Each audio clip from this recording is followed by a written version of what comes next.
Assalomu alaykum, hurmatli obunachilar, yaxshimisizlar? Sog'omlayib sizlarni charchamasdan. Yurtlarimizni hozir yaqinlashtiraman. Bu chigirtka yana Buxoroda yana paydo bo'ldi. Bu chigirtka umuman haddan tashqari qalin ko'paygan. Hozir bizlar Qoraqalpog'iston Respublikasi Ellikqal'a rayonidamiz. Chigirtkalar yana kelib boshlabdi, do'stlar. Men birsini ko'ryapmanmi yo'q, internetdan bor. Do'stlar, shunday. Buxoroda hozir haddan tashqari ko'payib ketdi. Çölde.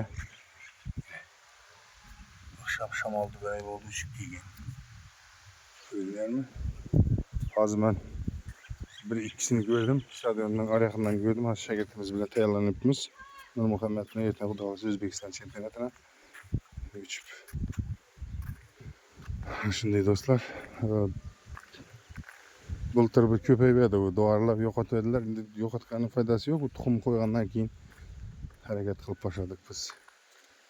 Shamolda endi hozir gelip köpek başladı yine bunlar. Yetti içip yine.